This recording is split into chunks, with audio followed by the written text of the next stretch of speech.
Bonjour à tous, bienvenue dans Brand Experience, l'émission dédiée à l'actualité des marques qui créent des expériences remarquables.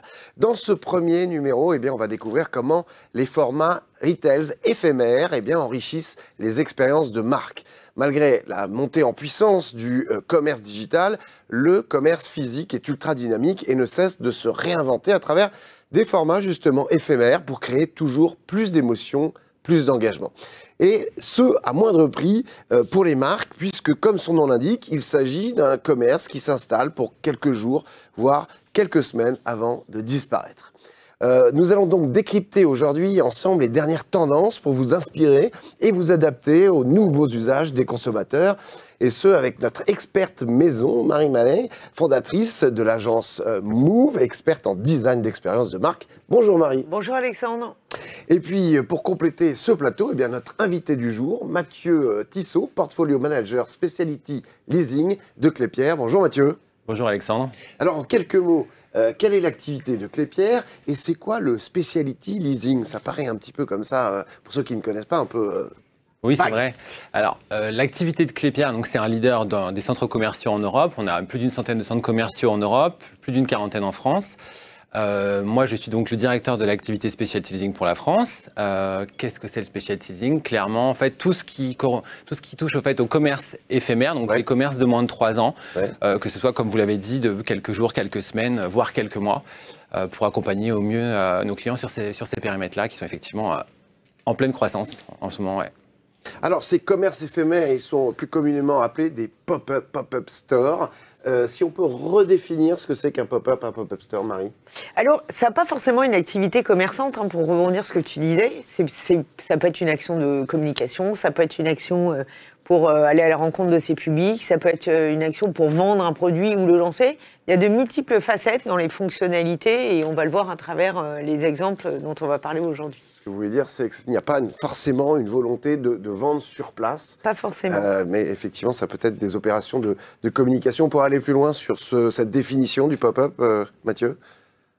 Le pop-up, ça peut prendre, comme disait Marie, plusieurs formes. Ça peut être aussi bien une activité qui s'exerce sous forme de kiosque, donc dans les allées des centres commerciaux, et aussi bien dans des magasins, dans des boutiques, effectivement, donc là sur des formats un peu plus classiques. Et après, c'est des champs d'expression hyper diversifiés, comme on va, je pense, a priori le découvrir ensemble, sur ces deux périmètres-là principaux, et aussi bien après aussi sur des parkings, dans des lieux improbables, etc. Il y a plein de possibilités, c'est ça, je pense que l'intérêt et toute la magie de cette activité-là du pop-up. 5 types de pop-up, 5 types de commerce éphémère qu'on va détailler en 2 épisodes de cette émission Bonne Expérience. Marie, si on peut les avoir, ces 5. Alors, 5 tendances, je rebondirai là-dessus, qui sont vraiment émergentes aujourd'hui et qui façonnent en fait cette activité. Il y a le côté hyper fun, hyper immersif des dispositifs qu'on va voir dans un premier temps. Ensuite, il y a ces fameux pop-up non commerçants, des pop-up qui ont décidé des activités qui ne sont pas là pour faire du commerce en tant que tel. Des pop-up installés dans des lieux complètement insolites avec des dispositifs vraiment extraordinaires. Les pop-up musées aussi, qu'on a remarqué ces derniers temps, qui s'installent pas mal dans l'environnement d'aujourd'hui. Et puis ces pop-up qui vont vraiment au-delà des limites de leur univers, ces marques qui installent vraiment un lifestyle et qui invitent à partager un lifestyle qui sort des sentiers battus en général. Alors, dans ce premier épisode, on va donc développer les 2 premiers, comment les pop-up enrichissent l'expérience par des dispositifs fun et immersifs, mais aussi des pop-up free, soit donc, comme le disait tout à l'heure Marie, non commerçants, donc il n'y a rien à vendre. Comment ils enrichissent donc les expériences, surprenant bien évidemment les clients. Et on commence par fun et immersif, Marie, des marques qui jouent de leur créativité et parfois avec humour pour des dispositifs décalés et surprenants. Et on ouvre le bal avec la marque Jacquemus. Alors Jacquemus, c'est quand même les champions du pop-up. Ils avaient commencé il y a quelques années, ils avaient ouvert un pop-up à Paris qui était ouvert 24 heures sur 24, pendant 15 jours. Donc c'est un magasin qui ne fermait jamais. Jour et nuit. Voilà, pour pouvoir acheter la dernière collection. Ils ont fait un Lavomatic aux Galeries Lafayette. Et là, ils ont ouvert un nouveau pop-up à Séoul qui reprend en fait les codes du dernier sac qu'ils ont sorti, qui s'appelle le Bambinou, qui était présenté à Versailles lors de leur défilé extraordinaire du mois de la Fashion Week au printemps, où les invités étaient sur des barques, hein, d'ailleurs. Ils ont présenté ce sac qui, à la suite du défilé, a fait l'objet d'images virtuelles, où il était en énorme dans des paysages assez classiques, dans les rues de Paris, où il était également dans une station balnéaire, et il a fini par s'installer finalement en physique à Séoul. Ouais. Et donc c'est ça, Séoul, sac géant, du tout Sud, à fait. On précise. Et il accueille non seulement un petit espace commerçant, mais aussi un café aux fleurs où on peut aller tout simplement s'offrir des fleurs. Donc la marque propose une expérience qui est plutôt enrichissante par rapport à son métier classique. Alors on voit que chez Jacquemus, c'est quelque chose qui fonctionne bien. Ces activités éphémères, c'est une marque qui aujourd'hui fait 200 millions d'euros de chiffre d'affaires, qui vise les 500 millions dans très peu de temps. Et ça fait vraiment partie de leur stratégie commerciale. Alors, Mathieu, justement, votre analyse sur le concept Jacquemus et sur la stratégie à ce niveau-là? Moi, je trouve que c'est de toute façon hyper enrichissant parce que ça permet d'aller vers de nouveaux clients pour des enseignes comme ça qui sont effectivement positionnées très haut de gamme. Alors, c'est vrai que nous, chez Klépierre et dans les centres commerciaux, qui est plutôt mon expertise, on a un mix retail qui est quand même un petit peu inférieur en termes de gamme en général, même si aujourd'hui, avec le pop-up, on arrive à faire intervenir des marques, notamment, on est en train de travailler avec Balibaris, là, pour faire des tests à Boulogne, pour justement voir si effectivement, grâce à la flexibilité du pop-up, ils sont capables d'aller chercher justement une clientèle différente, et aussi, surtout si leur environnement match avec nos environnements de nos centres commerciaux. Et après, on a de toute façon, et on a aussi, j'ai aussi des expériences que nous on a menées dans le cadre de nos centres. Je pense notamment à Amazon, qui était venu dans plusieurs centres Klépierre chez nous pour justement offrir une expérience très immersive où justement on pouvait voir en avant-première des films qui étaient dans la collection Amazon Prime. Ouais. Il y avait aussi une salle de cinéma intégrée dans un deuxième lieu, et aussi ils avaient fait un truc assez marrant. Ils avaient fait une espèce de mini studio en fait où du coup on pouvait venir faire la voix off sur des passages de films avec un peu du script, et du coup on faisait la voix off d'un film. Donc l'expérience immersive qui rajoute un truc à l'expérience qu'on a quand on visite un centre commercial ou un lieu en général, quoi. Pour revenir à l'expérience Jacquemus, Ouais. pour vous, c'est 10 sur 10. Ah, moi je trouve ça extraordinaire. Moi je pense que c'est, comme tu disais tout à l'heure, c'est à quel niveau tu places le ROI. Est-ce que tu veux vraiment chercher quelque chose qui a, pour le coup, qui est un peu plus mon ADN du fait que je reste quand même dans l'activité commerciale. Est-ce que vous cherchez quelque chose qui va être justement un peu plus de la visibilité, un peu, je dirais, de la com, ou est-ce que du coup d'aller chercher des nouveaux clients et faire connaître l'enseigne, ou est-ce que tu cherches quelque chose qui va être plutôt quelque chose avec une rentabilité? Par exemple, je pense que pour le coup, d'un point de vue très opérationnel, Jacquemus qui ouvre un kiosque 24 heures sur 24, en termes de coût d'exploitation, qui est un des sujets qui est quand même parfois un peu compliqué pour nous, on a des plages horaires très larges dans les centres commerciaux. Ouais. Je pense que c'est une contrainte énorme d'un point de vue exploitation pour eux, pour parler vraiment d'un point de vue opérationnel.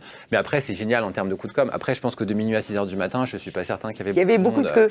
À 6 h du matin. Ouais. Ça, c'est la magie de travailler c'est la magie de Jacquemus, et peut-être ça les amènera aux 500 millions dont vous parliez tout à l'heure. Ouais. Alors, on va le voir hein, durant ces 2 épisodes que les pop-up, les commerces éphémères fleurissent, surtout dans l'univers du luxe. Mais là, c'est un autre exemple qui est assez original, Marie, et différenciant, puisque justement, ce n'est pas une marque de luxe, mais plutôt de low price, de discount. C'est Aldi, la chaîne de supermarchés hard discount, qui s'y met aussi. Alors, on ne sait pas si c'est un événement isolé ou si elle compte se mettre sur le commerce éphémère, mais effectivement, c'est Aldi. Et c'est pour ça que ça méritait d'être souligné aujourd'hui et d'être présenté, à mon sens, qui a installé un bar à rosé. Alors, c'était à Manchester. Un bar à rosé, le vin rosé, pas un bar qui est arrosé par de l'eau. Non, On est d'accord. tout à fait. Où il y avait même, à partir d'une certaine température, donc 19,2 degrés dans l'atmosphère, Okay. qui est la température de référence pour boire des rosés, dans l'esprit des Anglais, et ben le vin coulait à flot et il vous était offert du rosé. Alors, ils n'étaient pas sponsorisés par une marque, c'était vraiment Aldi qui célébrait, comment dire, la saison estivale. Donc, un dispositif vraiment de communication pour créer finalement du drive-to-store. Ce qu'on appelle le drive-to-store, c'est le fait, par le biais de ce dispositif, d'accompagner les clients vers des magasins où ils vont pouvoir acheter, en l'occurrence, là, du rosé. C'était en Angleterre? À Manchester, tout à fait. C'est vrai que les Anglais, 19,2 pour du rosé, c'est pas des spécialistes du vin, on peut le dire. C'est plutôt bière. 19,2, c'est peut-être un peu chaud pour le rosé. Mathieu, le pop-up Aldi, est-ce que justement, dans l'univers discount, c'est utile de mener ce type d'opération ? Ah oui, moi je pense qu'on observe de manière générale quand même l'arrivée d'enseignes mass market assez fortement sur le périmètre retail au global, pas uniquement sur le pop-up. Donc moi je ne suis pas du tout étonné qu'Aldi fasse justement ce genre de pop-up. On voit les gros pourvoyeurs d'ouverture sur les années qui viennent. Donc moi je pense notamment à Action, à Normal, à Lidl qui ont eu des plans d'ouverture massifs quand même ces dernières années. Je trouve qu'il y a une certaine cohérence et puis on a vu, je pense à Lidl qui a eu des campagnes hyper fortes justement avec les baskets Lidl, avec tout les chaussettes, robots, voilà où ça a été hyper fort. Donc moi je trouve que c'est plutôt dans l'air du temps et je pense qu'il y a quand même un besoin de prix et que je pense que c'est inadapté. Et c'est normal que des enseignes comme Aldi qui sont des discounters soient un peu décomplexées et justement arrivent sur ce genre de périmètre. Nous on voit justement beaucoup ce genre d'acteurs arriver beaucoup plus qu'auparavant. Ouais. Est-ce qu'il y a d'autres opérations vous avez en tête qui, justement, dans le hard discount, qui vont apparaître ? Alors, dans le hard discount, non. Par contre, dans le drive to store en général, comme vous disiez, Marie, moi j'ai un exemple en tête hyper intéressant, je trouve, à partager. On a fait avec un très beau pop-up avec Armani & Co. On revient dans le luxe, là. Ouais, on revient dans le luxe, ouais. Ah non, mais je parlais plutôt du low prices. Mais sur le low prices, on a beaucoup d'ouverture, plutôt sur des beaux commerciaux classiques. Sur le commerce éphémère, on espère qu'on aura l'occasion d'échanger avec eux. Du coup, ça me donne une idée, on va peut-être les contacter pour en parler. Très bonne idée. Ici pour faire germer des idées. Donc on voit que ce sont des pop-up fun et immersifs qui créent des pauses positives et surprenantes qui permettent bien évidemment aux marques d'interpeller et de montrer leur capacité à innover. Ça c'était donc pour fun et immersif. On va parler maintenant des pop-up non commerçants. Dans le passé, on a vu des associations défendre des causes sans démarche commerciale bien évidemment, mais on voit depuis peu des marques qui proposent des expériences qui sont juste émotionnelles et c'est important. On travaille vachement là-dessus sur l'expérience client. Marie, c'est un cas qu'on sort de la téléphonie maintenant. Tout à fait. On parle de gratuit, donc j'ai choisi assez simplement de vous parler de Free, qui a ouvert un pop-up à Paris pendant 15 jours au mois d'octobre. Pour se jouer de lui-même, parce que dans ce pop-up, l'idée c'était d'aller dans la lignée de sa campagne Reef, qui est la marque qu'on propose quand Free est déficient en termes de réseau ou soit téléphonique, soit web, on s'en fiche, c'est pas le propos. Et donc dans ce magasin, on peut aller taper entre guillemets sur Free. Alors il y a un punching ball, on peut lacérer le logo en jouant aux fléchettes, et ça peut nous permettre de gagner. Nous font gagner des goodies à l'effigie de Reef. Alors, avec des petites phrases, on voit les tasses, là, il me semble, sur l'écran. Il a Reef, il a tout compris. Reef is the new kiff. Alors, il y a plein de trucs rigolos. En fait. Et c'est vraiment de l'autodérision. Et franchement, sur ce terrain-là, Free est super fort. Il y a même un influenceur auquel ils ont fait appel qui arrive et qui fait la queue avec les visiteurs qui sont là et qui, encore une fois, se fout de la gueule de Free en disant « Ah, c'est génial, ils captent quand Lozère ». Donc, ils vont vraiment sur un terrain qui est très extrême, en tout cas, quand ils se moquent d'eux-mêmes. Donc, j'aimais bien cet exemple. Et là, on est d'accord, il n'y a rien à vendre. Free ne propose pas que de la notoriété de marque. Voilà.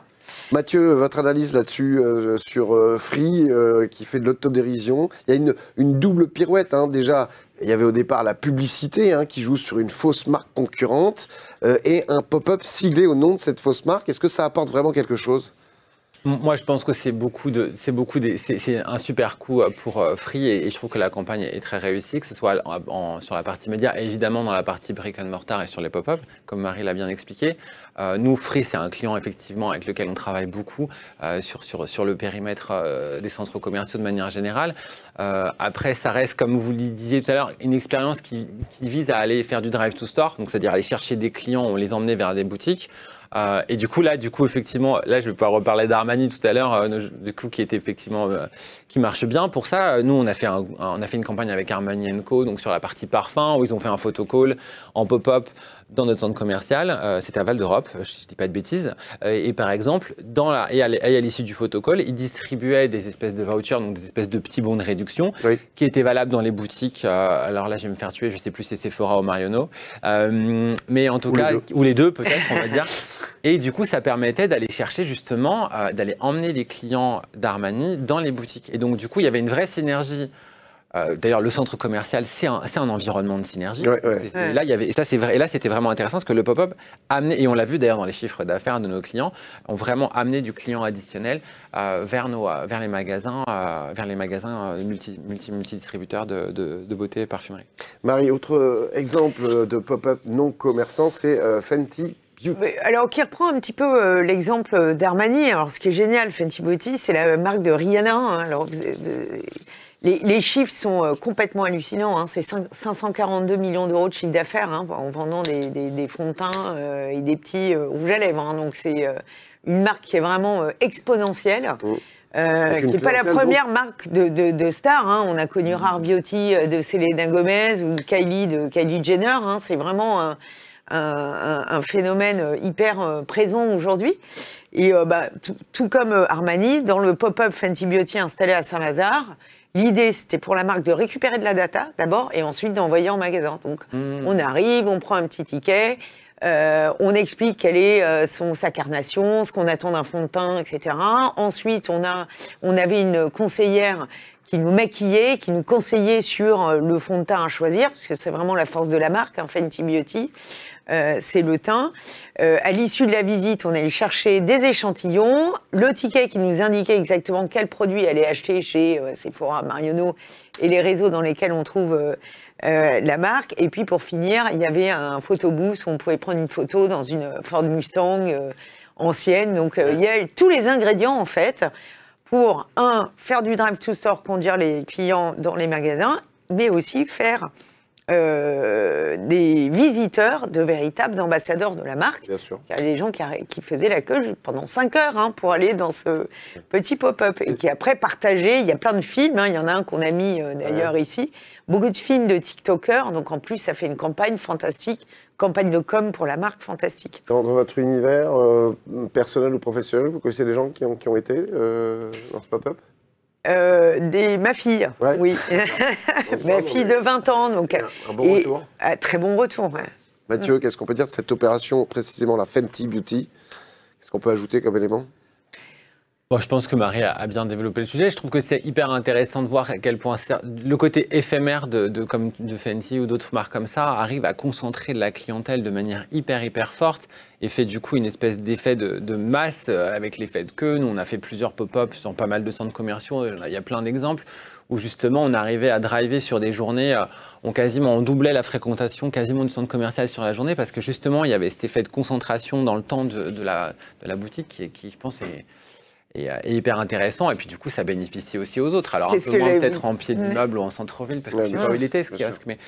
Gare Saint-Lazare, ce qui est génial dans ce que vous dites, c'est qu'en fait le pop-up il profite à la marque, là on l'occurrence Fenty Beauty, mais il profite aux commerces installés autour, parce que ça crée beaucoup de flux, et du coup ça profite vraiment à tout le monde, ça c'est génial. Ouais. Après, du coup, par rapport à l'effet, ça me fait penser à quelque chose, il y a aussi un côté parfois un peu négatif du pop-up et du côté justement effet d'attroupement. Parfois on n'aime pas trop être trop près du soleil quand même. C'est-à-dire que parfois on a certains pop-up qui prennent tellement de place et qui sont tellement des drivers de flux forts que du coup ceux qui sont vraiment à côté parfois ont un petit peu des problèmes de gestion, parce que quand on se retrouve de manière très concrète avec une boutique, alors là je parle peut-être de manière un peu plus globale, sur des acteurs très puissants qui sont peut-être en baïko ou en bail éphémère. Quand on a 20 mètres de queue et que du coup votre boutique est derrière, là ça peut poser un souci. Donc, ça m'est arrivé personnellement, moi. J'ai écrit un livre humoristique sur le cheval et j'ai fait des dédicaces.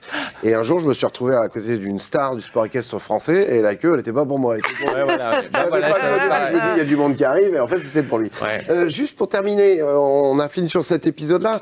On va se retrouver bien évidemment au deuxième épisode pour développer les autres pop-up. Je voulais avoir votre avis sur est-ce que c'est pas aussi une façon de créer de l'originalité pour être repris surtout sur les réseaux sociaux qui sont une vraie force de communication, une force de communication gratuite en plus? Ah oui, très clairement. Moi, je pense que Marie est peut-être plus experte que moi sur ce sujet, mais pour moi, c'est sûr que permettre de créer du contenu pour les enseignes et montrer qu'on est capable de driver du monde, ça permet aussi de légitimer une marque, une enseigne, un concept, et du coup d'aller chercher encore des clients additionnels. Oui. En fait, les visiteurs sont nos ambassadeurs et font nos propres flux, notre contenu sur Internet.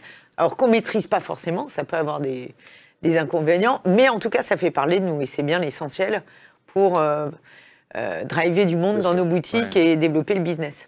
Voilà donc pour cet épisode sur les pop-up fun et immersifs et non commerçants qui servent de tremplin pour emmener vers les réseaux classiques pour l'achat.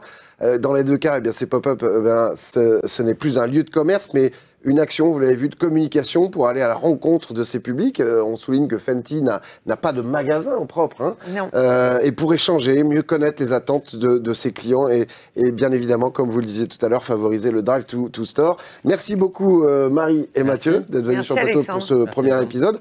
Quant à nous, bien rendez-vous bientôt pour le deuxième épisode de Brand Experience dédié au format retail d'expérience éphémère qui enrichissent les expériences de marque. Vous découvrirez dans cet épisode des pop-up qui vont encore plus loin en investissant des lieux insolites, en activant le levier culturel de leur ADN ou encore en repoussant les limites de leur univers. C'est dans le prochain épisode de Brand Experience. À très vite.